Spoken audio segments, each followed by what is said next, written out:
Well, continuing on our journey, straight ahead of us out the window, the large shed you can see was the home base for the British contingent during the America's Cup yacht race. Very soon that enormous shed will go, and Panuku are redeveloping the whole end of Wynyard Wharf to turn it into a park. It's been an enormous green space, and it's going to be called Headland Park. Well, as we travel around Wynyard Quarter, you'll probably notice there are no curbs or gutters on the sides of the roadway. That's because this area has been created to be environmentally friendly, or to quote the buzzword, sustainable.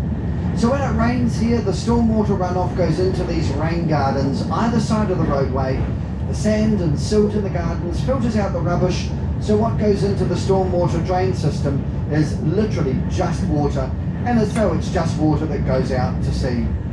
The building on the right, the ASB head office, the Auckland Savings Bank head office building, it was also built to be sustainable, lots of natural light and natural airflow, which means that as a building it uses much less energy than a building of similar size. And as we turn the corner into Halsey Street, on our left, the large building is the Viaduct Event Centre, and this time last year that was home to the America's Cup yacht race. And this is our next tram stop here in Halsey Street.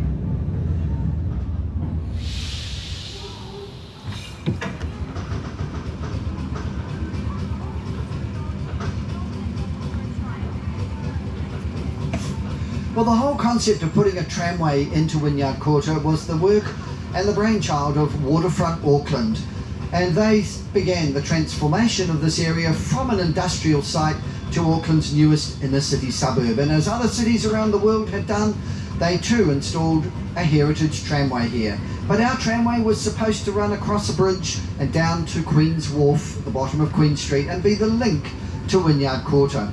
But sadly that part of the tramway never got constructed, so we've always been confined to this 1.5 kilometre loop.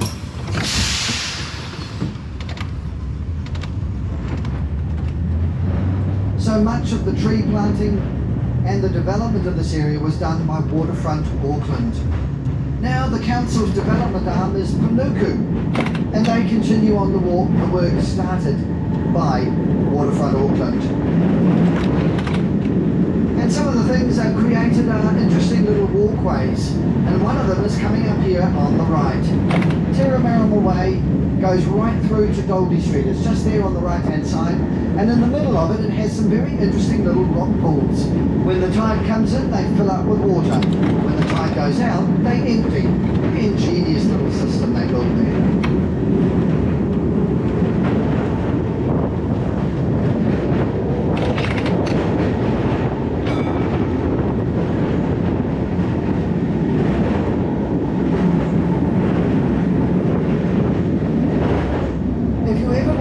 A little bit of a walk around the area, a great place to start would be Viaduct Harbour Avenue, just here on the left. If you follow the shoreline around to the Maritime Museum, you'll find plaques that tell the story of the history of this area, particularly when everything hugged the shoreline. The timber companies that used to float the enormous kauri logs down from the upper harbour into what was then called Lighter Quay, and of course today we know it as the Viaduct Harbour, and the timber was floated into there where it was processed. The lighters that used to bring the freight in from the big ships waiting to find a spot at the wharves. All of these stories are told by plaques as you wander along Viaduct Harbour Avenue. Well worth the walk.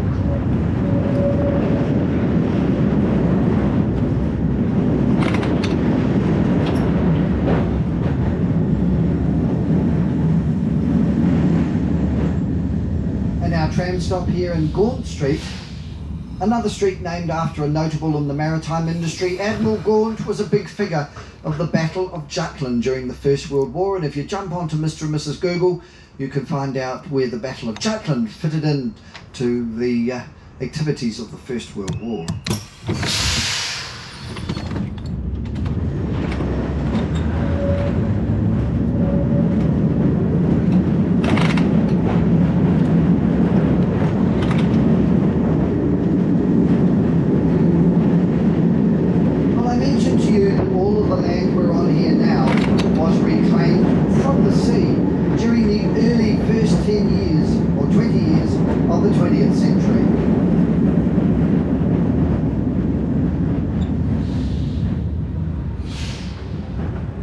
The whole concept was the brainchild of William C. Goldie, the very first chairman of the Auckland Harbour Board when Auckland was made a city in its own right in 1871. William C. Goldie was the man who had the crazy idea of reclaiming all of this land from the sea. He called this the Western Reclamation, and he intended this to be the industrial heart for Auckland, which it was for many years, with cement, petrochemical, oil storage, concrete, and down Beaumont Street on our left, of course, that was the boat building industry.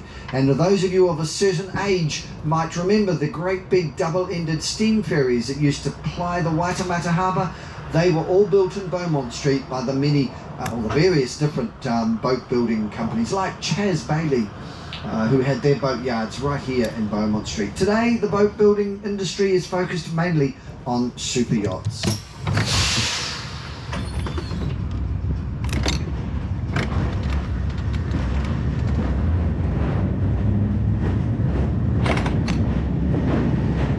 And if you have a couple of pennies to rub together, then you might be able to afford a very impressive boat.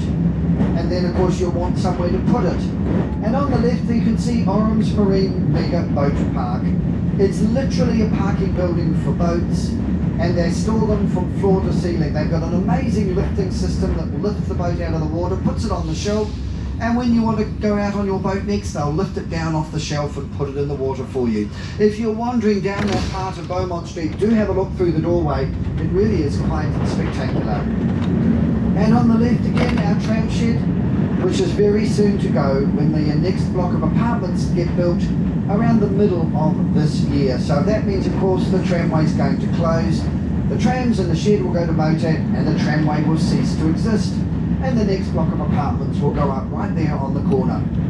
If you are interested in the apartments, they have a display unit on the right hand side here, and it gives you an idea of what the interiors will look like. If you give the agent a call, I know they'd be more than happy to take you through one of the recently completed apartments in the buildings here on the left hand side.